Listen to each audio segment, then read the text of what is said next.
Sharing my thoughts on BYU basketball's 91-81 win over Arizona State right now on the Cougar Tracks podcast.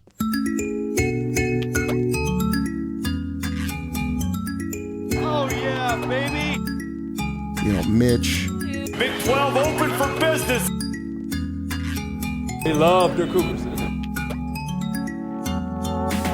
5 in a row, BYU basketball is flying high, 91-81 victory over the Arizona State Sun Devils. The number 25 ranked Cougars, 20-8 on the season, 11-6 in Big 12 conference play, and tied for fourth place in the Big 12 conference standings. I'm your BYU insider, Mitch Harper. Happy as always to have you on board of the podcast wherever and however you may be listening to the show. Good win for BYU. It's not, Arizona win. It's not Kansas type win, but a solid win. And I'll share my thoughts from this game here on the podcast today. You can follow me on X and Instagram at Mitch_Harper. Follow KSL Sports on all the socials and download the KSL Sports app as well so you can see all my bylines, my stories, get push notifications on breaking BYU news and things like that. So make sure to do that and leave this podcast a 5-star rating and a review. Would really appreciate that. So make sure to do that. 91-81, Cougs take down a shorthanded Arizona State team. It was a light rotation for Arizona State. Jaden Quaintance, the heralded 5-star recruit who reportedly James Harden chipped in on the NIL funds to get him to Arizona State. He was out with a right knee injury that he suffered against Kansas State on Sunday. Alston Mason, their now leading scorer, he didn't play due to an illness. And then keep in mind, this was the second game without their previous leading scorer, BJ Freeman, who was dismissed from the team due to detrimental conduct to the team. And they only had 6 scholarship players available. Arizona State did. And that turned into 5 once Adam Miller got banged up early. He took a screen from Trevin Nell, and he left the game for the remainder of the first half. Came back in the second half. Him and Trevin Nell had a little bit of an exchange, and then he was out again. So ASU was down to 5 scholarship players. They didn't have a substitution in the final 13 minutes of the game. It was just a 5-man, let's roll it out, and let's see how they play. And as Kevin Young pointed out, these are tricky spots where you could be caught sleeping, and easy for BYU to maybe feel like, oh, they've arrived. They're now number 25 in the national rankings. The nation is buzzing about BYU. They're trending up. Everything is just so fine and dandy for the Cougars. I didn't get the sense they took that approach. And I like the way that BYU came out. I was a little bit leery to think of the long trip in Arizona. I remember last year when BYU traveled to West Virginia, and then they had an extended road trip to Oklahoma. That involved airfare and, multiple flights, a little bit different. But that second game on the trip to Oklahoma, it was just a dud, to the point where BYU then changed the way that they handled those long road trips. They had a Kansas road swing last year, K-State, then Kansas, remember. But after that Kansas State loss, they flew back to Provo, then came back to Kansas for the Lawrence game in Allen Fieldhouse, and they won that game. So I was a little bit curious to see how BYU would perform with an extended road trip, but, man, they came out flying, and 5 of 5 from three-point range. I thought BYU's offense was just outstanding. You go 3 straight games in the Big 12, 90-plus points, man, you're flying high. I mean, this BYU offense is humming right now.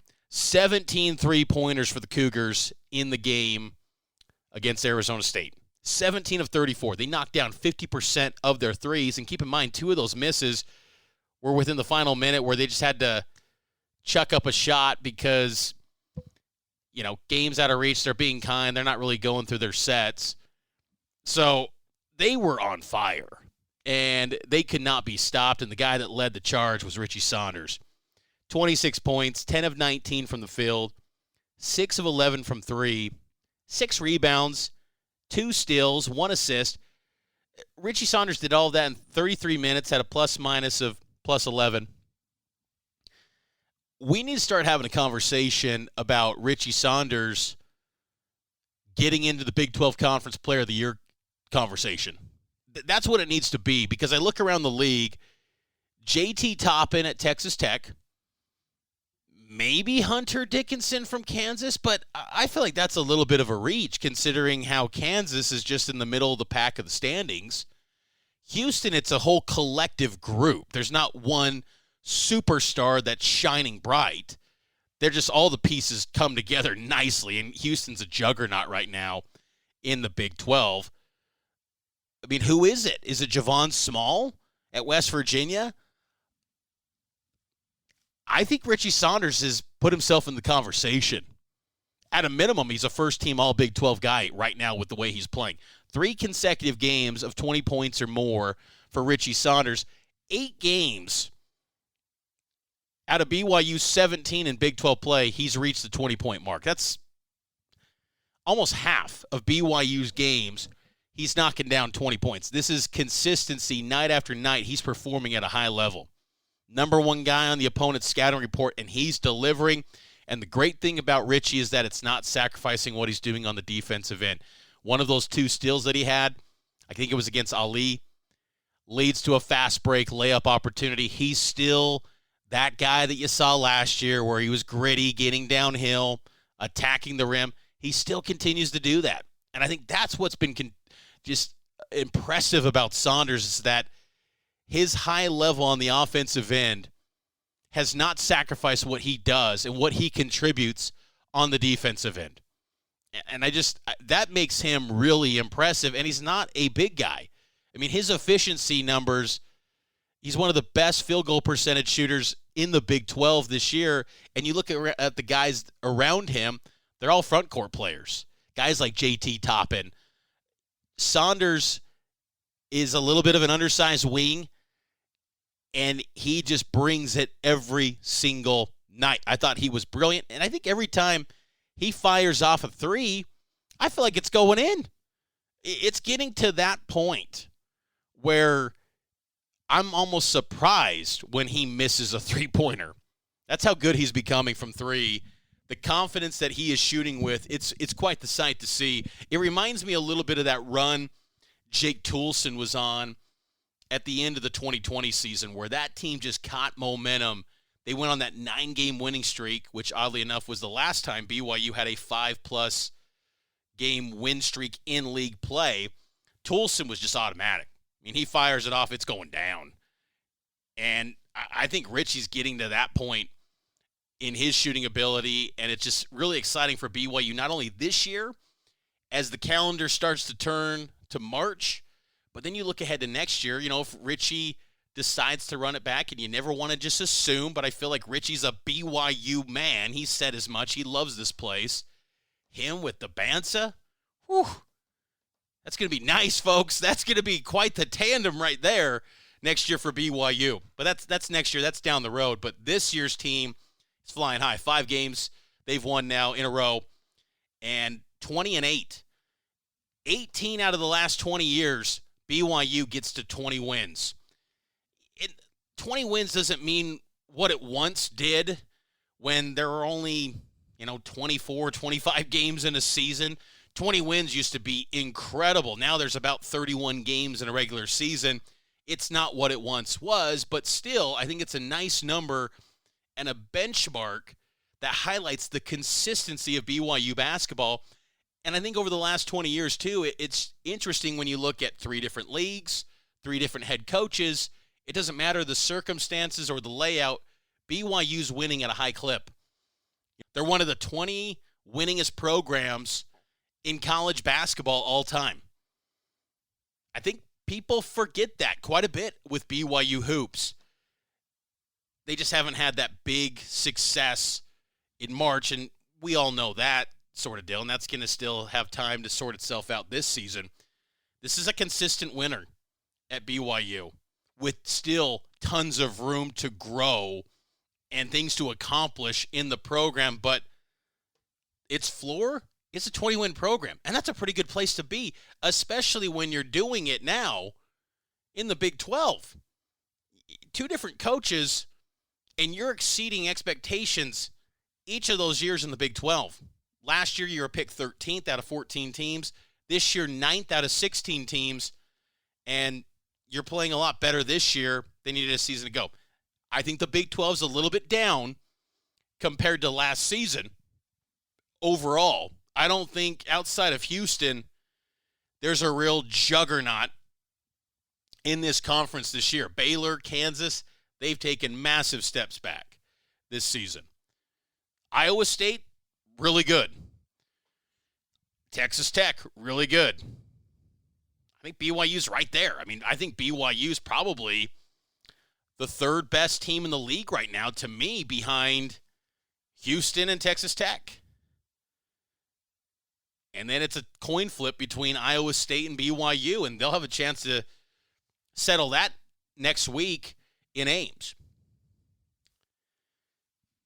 Really impressive showing, though, from the Cougars, taking down Arizona State. It was just kind of a, business-like approach to this game.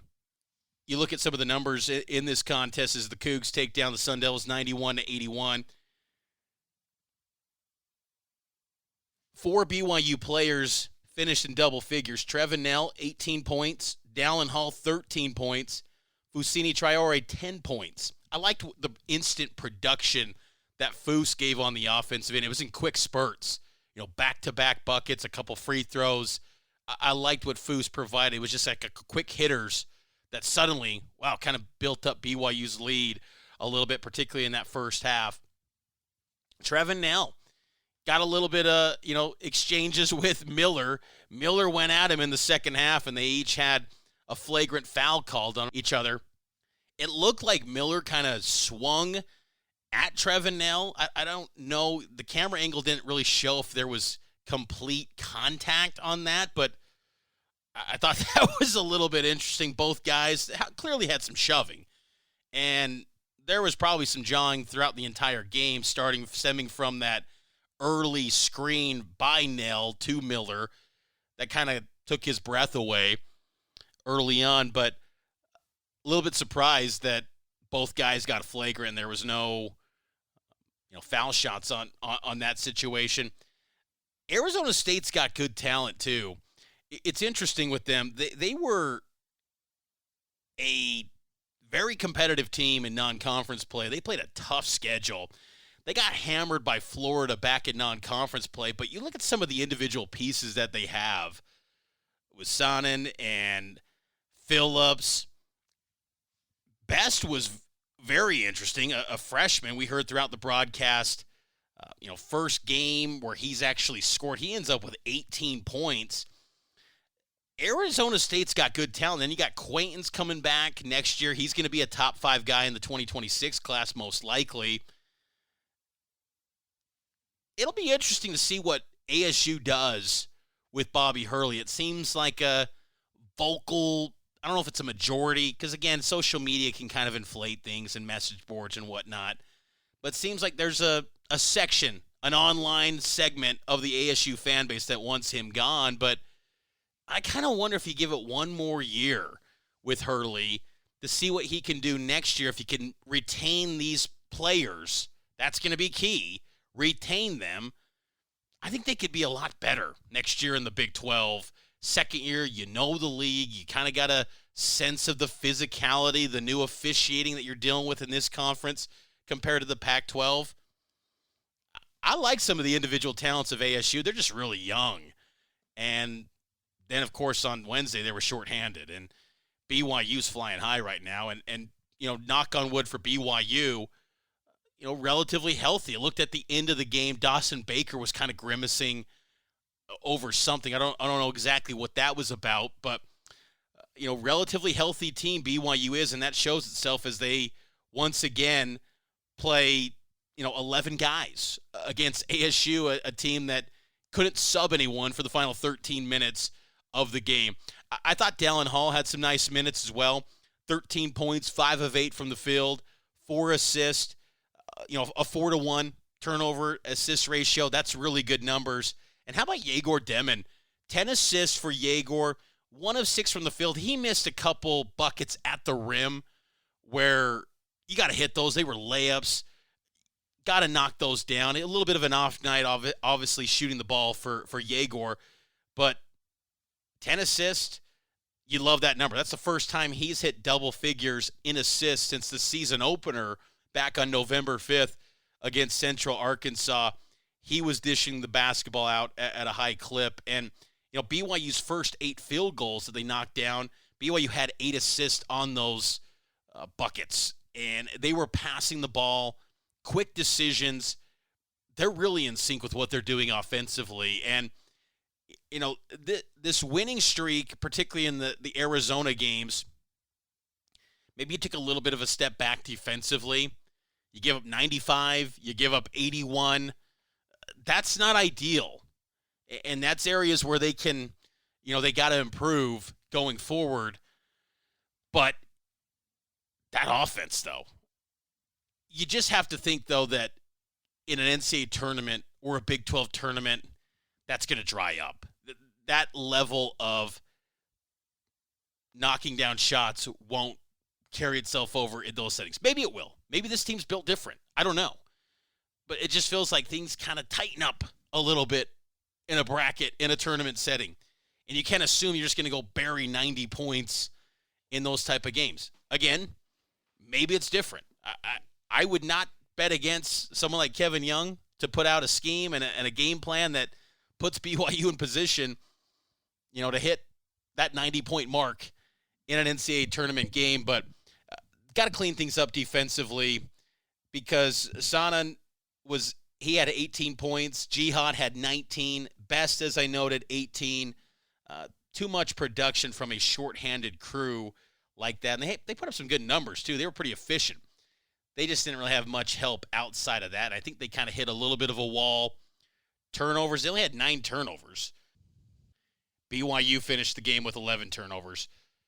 Some impressive shooting numbers, though, from BYU this season. The Cougars have passed 300 three-pointers as a team this season. They're now 4th in program history to pass 300 in a year. Trevin Nell continues to climb the all-time three-point shooting list. He's now 4th in BYU basketball history in most made three-pointers in a career.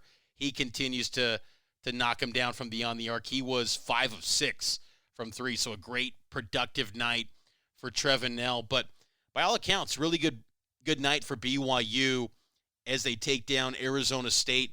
Final shooting numbers, 55% from the field for BYU. ASU was 47%. Three-pointers, BYU again 50%. ASU only 35%. That's no surprise. ASU isn't a great three-point shooting team.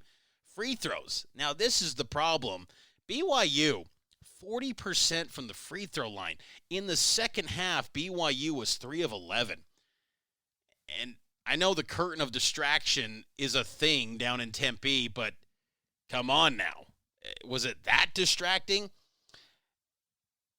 That's inexcusable. Season low, 40% shooting from the free throw line for BYU. That ties a season low. The previous occurrence was at Utah on January 18th. That was a loss. So you hover around those type of numbers again. Don't let the free throw shooting woes happen again. It felt like BYU kind of got out of that rut. Over the last 5 or so games, they've been, knocking it down above 70%. Got to get back to that as the tournament draws near for BYU. But I thought that was a little bit discouraging, that free throw shooting, because it made the game feel a little closer than it should have been. It probably should have been a 20-point win for BYU, but the miscues on the free throw line allowed ASU to have moments where they trim it down to 9 points. And luckily for BYU, Dallin Hall hit a big 3 to counter, and then the large contingent of BYU fans roared inside that Tempe arena. So free throw woes, got to fix that. And in March, with games on the line, and it's a win-or-go-home setting, you have got to take care of business at the foul line. So that was a little bit of a disappointing showing from the charity stripe for BYU. But, again, by all accounts, I thought that was a pretty solid business-like approach. And, again, ASU is shorthanded. That's just one of those deals where on your end, get the win, stay healthy, and guess what? It's a quad one victory. Now, that probably does end up falling out, especially with Bobby Hurley saying that Jaden Quaintance isn't going to play against Utah coming up on Saturday. It probably ends up being quad two if I had to guess. It probably ends up falling that way. But solid win for BYU. Arizona State came into the game at number 60 in the net rankings, but maybe it stays in that quad one. You got to stay around the number 75 mark. Dropping 15 spots would be pretty tough this late in the season, but ASU closes out the year against Utah. I'd say that's a loss on the road. Maybe not. We'll see, but again, they're probably going to be shorthanded. At Arizona, that's a loss. Texas Tech at home, that's a loss. So I think ASU closes out the season with 3 more losses. Maybe that thing tumbles, and we'll see if it stays steady in that quadruple one territory. But for BYU, when you look at their resume now, Cougs are taking care of business on the road now. And, that was such a big talking point when they traveled to Colorado. Can they get a win on the road? That Colorado win was the breakthrough. Remember where BYU was at in that game, too? I think it was down 32-22. And then they go on a 39-6 run and basically saved the season. How much different this year has felt since that moment when they were down 10 to lowly Colorado in Boulder in a basically empty gym with primarily BYU fans. The season has completely turned around since. BYU's won 9 of their last 11 games. They're rolling right now. Doing a great job. 4-6 against quad ones, 5-2 against quad 2, 5-0 against quad 3, 6-0 against quad 4. That's a solid resume. And the predictive ratings like BYU a lot. And that's a good place to be heading in as Selection Sunday gets closer and closer. BYU is really in good position as they get closer to the NCAA tournament. But that's going to do it for this edition of the Cougar Tracks podcast. BYU gets it done, 91-81 over Arizona State. Leave a 5-star rating on this podcast and a review. It helps out the show a ton. And I'll talk to you next time here on the Cougar Tracks podcast, powered by KSLSports.com.